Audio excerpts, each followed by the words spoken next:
지금 쓰고 있는 치매약들은 종류가 여러 가지가 있지만 실제로 계열별로 보면 두 가지밖에 없습니다. 하나는 뇌 속의 콜린을 높여주는 약물 계열들이고요.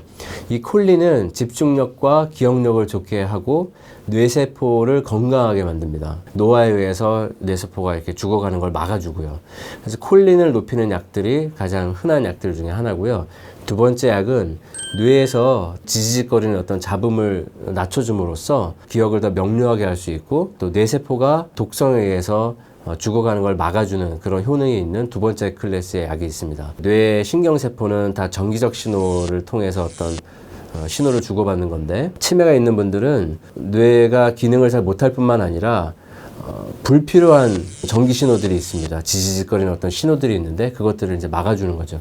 이 약들이 왜 중요하냐면 우리가 시끄러운 데서는 친구가 예를 들면 내일 2시에 만나 라고 했을 때 내일 3시, 내일 5시 이런 소리들이 같이 들리는 상황에서 만약 내일 2시라는 약속을 들었다면 기억이 잘 안 나겠죠. 근데 이제 조용한 방에서 친구가 내일 2시에 만나 라고 하면 기억이 잘 나는 어떤 정보가 뇌에 들어왔을 때 더 잘 기억에 남게 되는 겁니다. 그래서 이런 약들이 있는데 이런 약들이 다 하나같이 뇌세포를 보호해주고 건강하게 만드는 부차적인 효능들도 있습니다. 그래서 오래 드시면 오래 드실수록 치매가 지연되고 더 건강한 상태로 오래 지내실 수 있다는 뜻인 거고요. 근데 이제 한 가지는 이 치매약들의 부작용, 가장 흔한 부작용이 미식거리는 부작용입니다. 토할 것 같고 처음에 또 설사가 나기도 하고요. 그 왜 그러냐면 제가 그 가장 흔한 치매약들이 콜린을 높인다고 했는데 우리 장에도 신경들이 많이 있잖아요. 뇌에 있는 신경세포의 콜린이 높아질 때는 기억력이 좋아지고 집중력이 좋아지는데 장에 있는 신경에서 콜린이 높아지면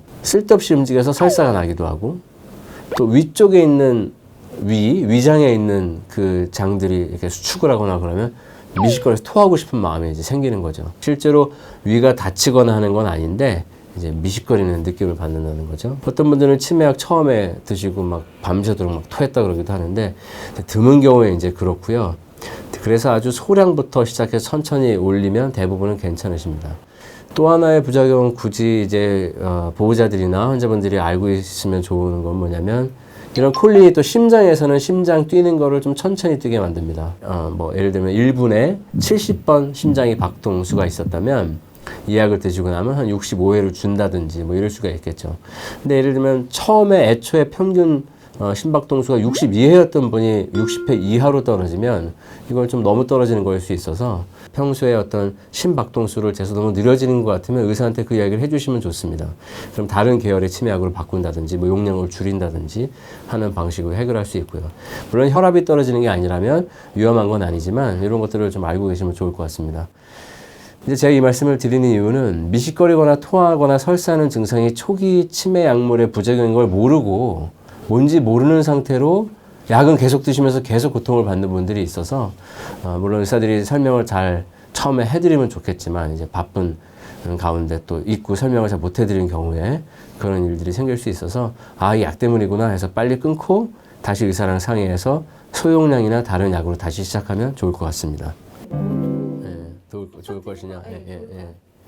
그 어떤 분들은 이제 치매약을 미리 먹으면 좋은 거 아니냐, 또 콜린 같은 걸 높여주면 어차피 기억력이나 집중력 좋아지는 거 아니야? 이렇게 해서 한때는 또 학부모들이 수험생들 치매약을 먹으면 더 머리 좋아지는 줄 알고 그런 약을 쓰신 적도 있는데 이미 정상적인 분들은 콜린이 뇌에서 부족하지 않기 때문에 더 올려봐야 부작용만 생기고 추가적 이득은 별로 없습니다.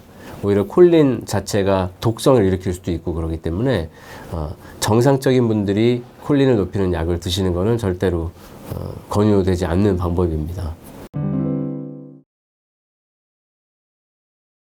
요즘은 제가 보면은 치매 약을 처방받고 지내시는 어르신들 중에 혼자 지내시는 분들이 꽤 있습니다.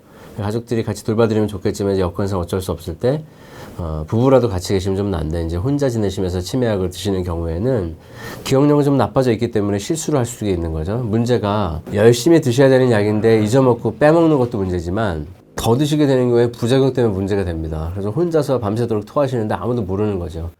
그래서 불필요하게 더 드시게 되는 경우를 예방하기 위해서라도 뭔가 조치가 필요한데 그 경우에 제일 좋은 방법 중에 하나는 그 월화수목금으로 된 그 통에다가 날짜별로 약을 넣어드리는 겁니다. 그래서 오늘이 무슨 요일이고 며칠인지를 달력이랑 매치해서 약을 드실 수 있게 하는 거죠. 이제 물론 지금 요일이 언젠지 약을 먹어야 된다는 사실조차도 잊어버리고 못 드시는 경우가 있어서 그런 경우에는 이제 한 달 지난 다음에 알수를 계산해 보면 며칠을 빼먹고 못 드셨는지 알 수 있는데, 약이 많이 남았습니다 라고 보호자들이 이야기하는 경우도 있지만 약이 보름이나 먼저 떨어졌어요 라고 얘기하는 경우도 있습니다. 근데 이런 정보도 중요한 게, 만약 그런 식으로 약을 반복해서 더 드시게 되는 경우에는 저희가 용량을 좀 낮춰서 처방합니다. 안전하게. 그런 것들을 협조 서로 할 수 있는 것들이 중요하다고 생각합니다.